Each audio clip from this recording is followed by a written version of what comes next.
Hey everybody, we're in the last lesson in Chapter 5, Lesson 7. We're going to solve trigonometric equations today. A trig equation is an equation that contains a trig expression with a variable such as sine of x. We've seen that some trig equations are true for every value of the variable. These are called identities, such as the Pythagorean identity sine squared plus cosine squared equals 1. In this section, we will consider trig equations that are true for some values of the variable. The solutions are the values that satisfy the equation.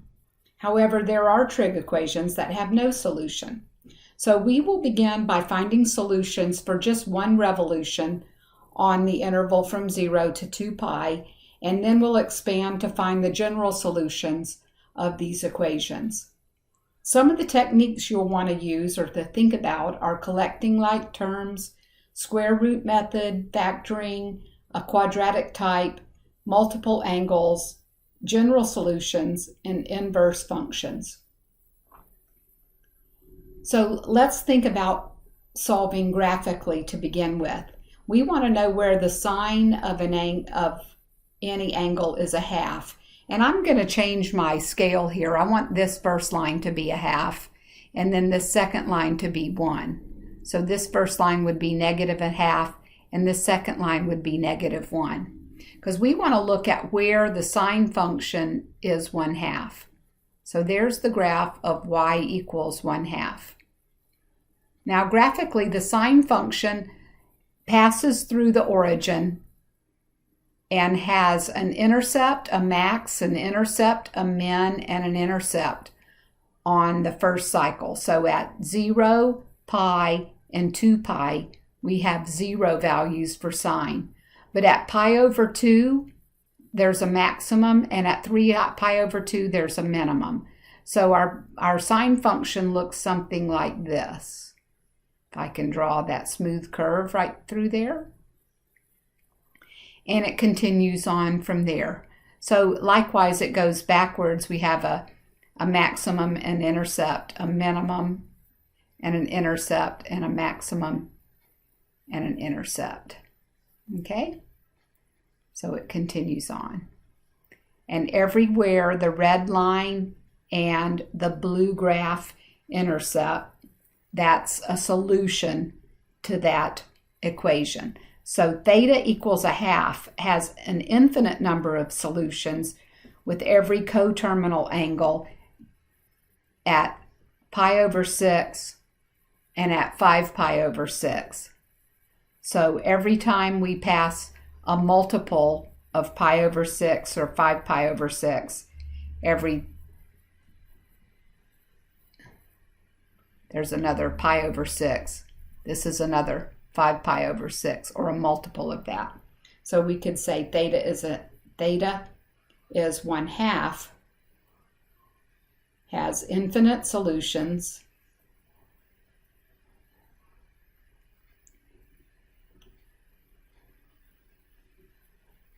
with every coterminal angle. So we could say that pi over 6 and 5 pi over 6, anything coterminal to those would also be solutions to the sine of theta is a half.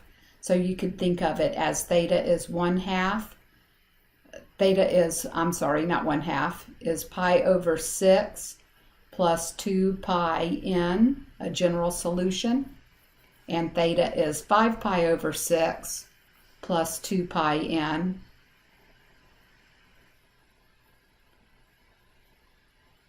where n is an integer. For n is an integer, an element of the integers. N belongs to the set of integers. Here in example 2 is another example using the unit circle approach. 2 cosine of x minus 1 is 0. So when 2 cosine of x minus 1 is 0, then 2 cosine of x is equal to 1, or cosine of x is a half. If I'm just looking at one rotation of the unit circle, you see we're traveling 1/2 on the x-axis and square root of 3 over 2 on the y-axis in the positive direction. So here the same condition at 60 degrees and at negative 60 degrees or 300 degrees, we have cosine is 1/2 on the unit circle between 0 and 2 pi. So that's the first 2 times that occurs. In example 3, we're going to look at collecting like terms. So I've got a sign on the right and a sign on the left. We want to add the 2 signs together. So adding sign to the left side and subtracting square root of 2, we have 2 sine of x is equal to negative square root of 2. Dividing by 2, where is the sign negative square root of 2 over 2? Well, that would happen on the unit circle, if you think about it, where sine is negative, would be down here in quadrant 3 and also in quadrant 4. These would be the 45-degree angles where the y value is negative square root of 2 over 2 in both cases. So the first one is at 5 pi over 4, because this is 1 pi over 4, 2 pi over 4, 3 pi over 4, 4 pi over 4, this is 5 pi over 4, 6 pi over 4, and the other location would be 7 pi over 4. So those are the 2 places where the sign is square root of 2 over 2 in a negative fashion. And in example 4, we have 14 cosines on the right, 18 cosines on the left. So combining like terms or collecting like terms and moving the 14 cosines with the 18, and we have negative 5 over here, but we're going to add 7 to that side. So collecting like terms, 4 cosine of x is equal to 2, and dividing by 4, 2 divided by 4 is cosine is 1/2. So same thing, just different quadrants here. Where is cosine 1/2? So cosine is x when we go out short and out short, and that would also be at 60 degrees, so at pi over 3, and then again at 300 degrees, 5 pi over 3. It was the same thing as our graphic one just earlier in this one. Same thing, just different arithmetic. Here's one that has a square, so we could do a couple of things. First of all, let's move the 1 over to the right side. So 4 sine squared of x minus 1 is 0. And then divide by 4. Sine squared of x is 1/4. Then if you take the square root of the left side, sine squared of x, we're going to get the sine of x. But in order to do that, we also have to consider all of the square roots of 1/4, both the positive ones and the negative ones. So where is the sign? Either positive 1/2 or negative 1/2. And we know that happens at 30 degrees, so pi over 6. And at 150 degrees, 5 pi over 6, 7 pi over 6, and 11 pi over 6. So we have 4 places on one revolution. I like to think about the unit circle. So sine is short when your y value is only up 1/2. So it's that 30 degrees and 150 and 210 and then 330. So at those places, pi over 6, 11 pi over 6, 7 pi over 6, and 5 pi over 6. So that's relatively simple. Example 6, you might want to turn off the video and try this for yourself, and then come back to check your work. So I moved the 1 to the right and divided by 3. And then we're taking the square root of both sides. So tangent squared of x is either the positive or negative square root of 1/3, which is tangent of x, is either plus or minus the square root of 1 over the square root of 3, which becomes square root of 3 over 3, if you rationalize that, right? So tangent is radical 3 over 3 at pi over 6 and 5 pi over 6, 7 pi over 6, and 11 pi over 6. So again, at those same locations, the 30-degree angles, where on our unit circle, a 30-degree angle has 1/2 here and square root of 3 over 2 here for that unit of 1. Or if you like to look at it from the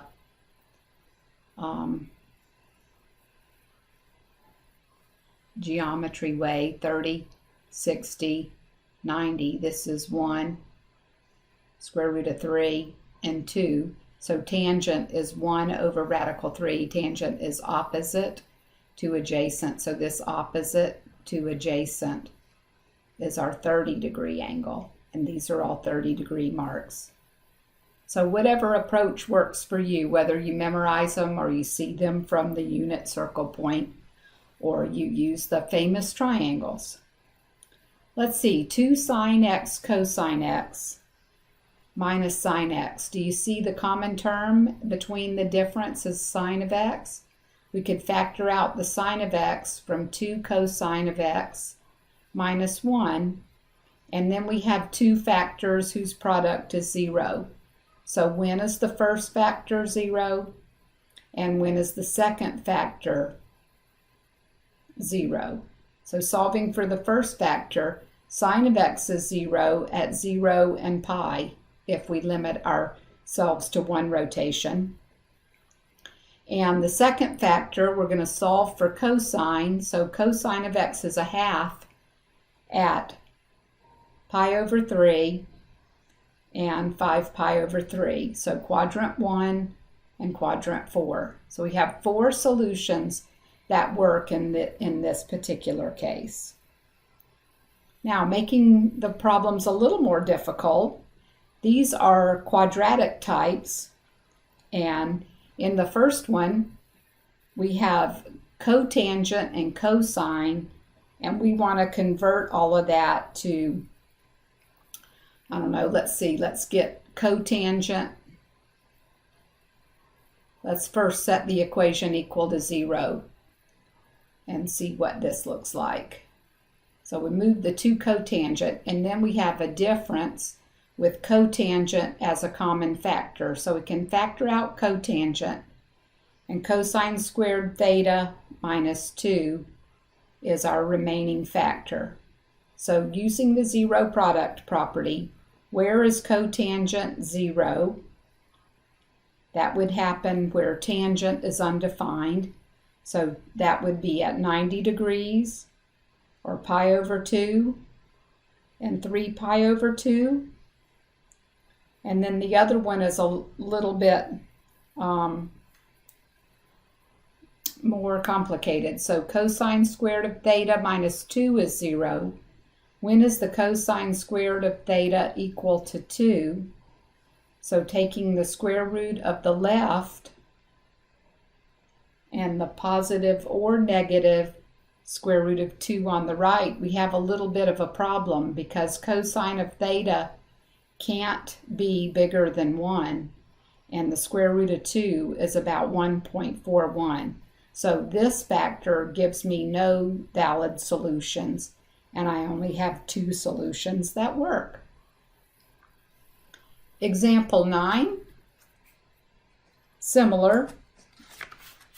We're going to solve for 0, and I think we're going to have to use an identity here. So 2 sine squared x minus cosine x minus 2 is 0. So I set the equation equal to 0. And we know that sine squared plus cosine squared is our Pythagorean identity. So we could replace sine squared with 1 minus cosine squared. Let's do that. So we're going to take this out and say this is 2 times 1 minus cosine squared. And then we can collect like terms and hopefully we'll be able to factor. So 2 minus 2 cosine squared minus cosine minus 2. So the 2's would disappear. 2 minus 2, that's gone. And let's just multiply through by a negative 1.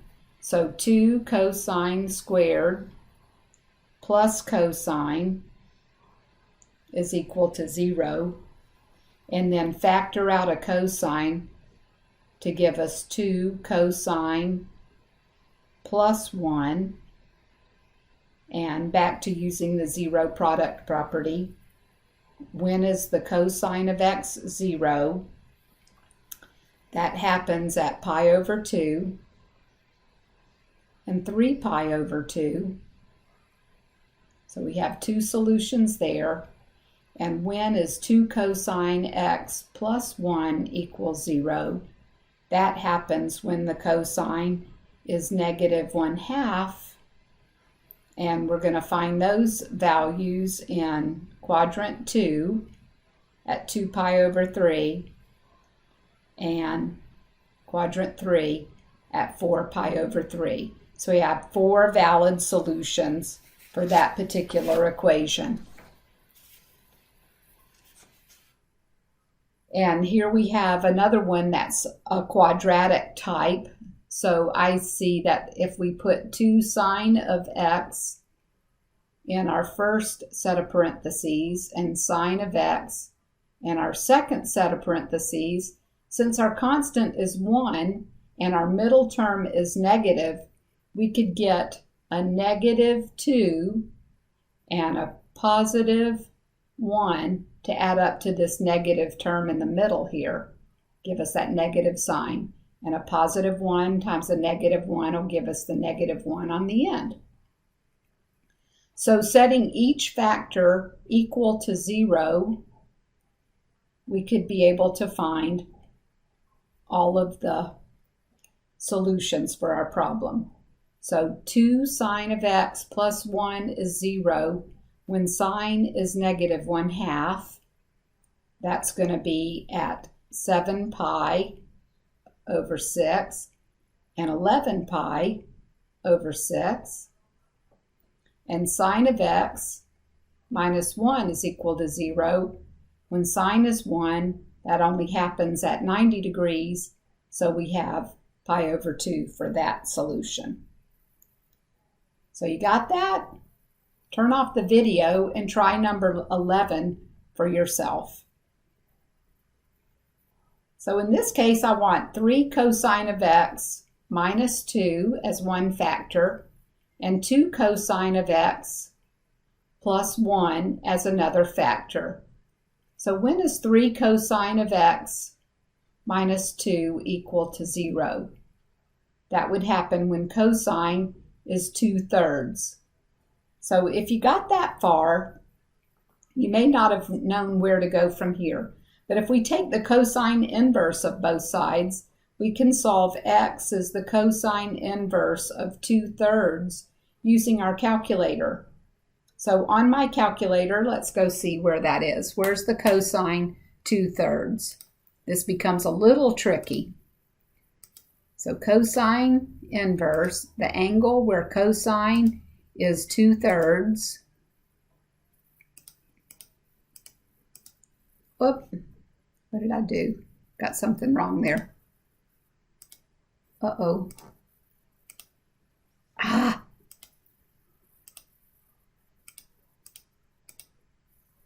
Oh, I had a slash there. Okay, cosine is 2/3 at 0.841.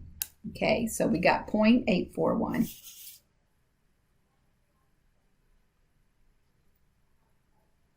Now, here's my problem with that. So 0.841, that's going to be a radian, right? And 0.841 is going to be up here somewhere. So cosine's positive here, and cosine is also positive here. So we need to subtract 2 pi or go around to that other location. So if we have 2 pi,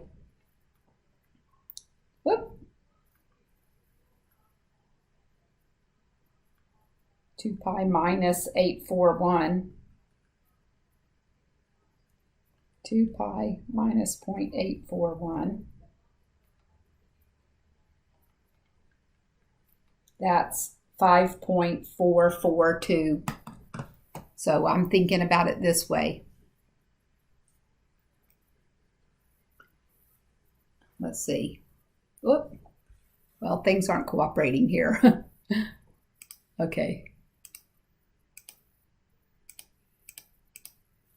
Okay. There, it's showing up. So 2 pi minus my first answer, 0.841, is 5.442. Okay, so 5.442 is my second answer.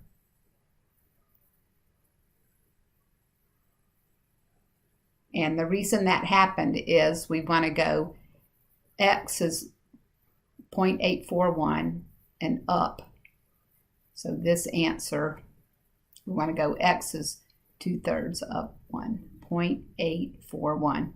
And then if this is 2 pi and we want to subtract 0.841, we end up at 5.5.442.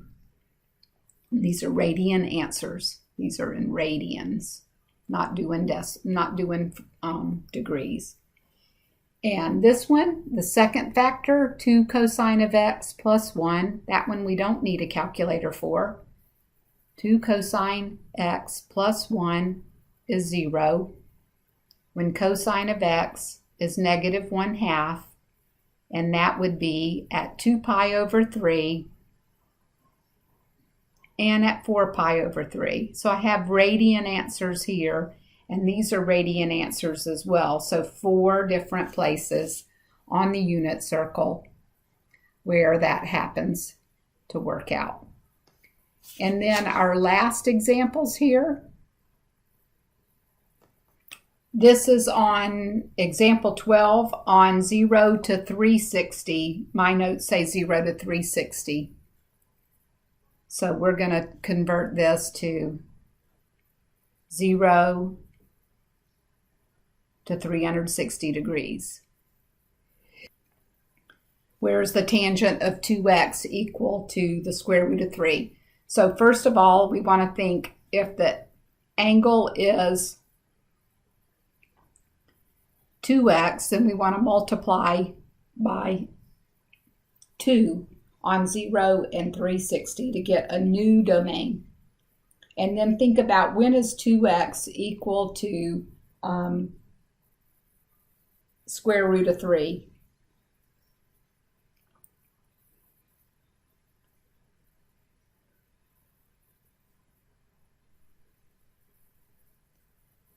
Take that back. Not when 2x is equal to the square root of 3. I'm thinking about when is tangent equal to the square root of 3. So solving for that first angle, tangent of a single angle is equal to square root of 3 at 60 degrees and at 240 degrees. So we know 2x is equal to 60 degrees and 2x is equal to 240 degrees. So if we solve for x, then we're going to have 30 degrees and we're going to have 120 degrees. Now, because this is a double angle, we have to also consider until we get up to 720 degrees. So if we add 360 to 60, we're also square root of 3 at 420 degrees, because 360 plus 60 is 420. And then 240 plus 360 is 600 degrees. But if we add 360 more, we're beyond 720. So we also have those two angles to consider. So again at 210 degrees and again at 300 degrees. And if you took the time on your calculator, the tangent of 2x equals radical 3. Let's go look at that graph. And here on my graph, you can see I graphed the tangent of 2x, and I graphed it between 0 and 2 pi. So you can see I have one intersection here at 30 degrees, another one at 120 degrees, one at 210 degrees, and one at 300 degrees. So we had 4 correct answers for our solution to that particular problem. And then this is our last one. We want to solve on 0 to 2 pi for the sine of a third of an angle is equal to a half. So again, I'm taking my domain 0 to 2 pi, and I'm going to divide each one of those by a 3 because I've got a third of an angle. So our domain is going to be between 0 and 2/3 of a pi. The first part I want to do is think about where is the sine of some angle equal to a half. So I know that I have that answer at pi over 6 and also at 5 pi over 6. So those are our two issues. So if we have a third of an angle at pi over 6, then when I multiply through by 3, my answer is going to be at pi over 2. And then a third of an angle is at 5 pi over 6, and we multiply through by 3, we have 15 pi over 6, which is 15 over 6 can be reduced down to,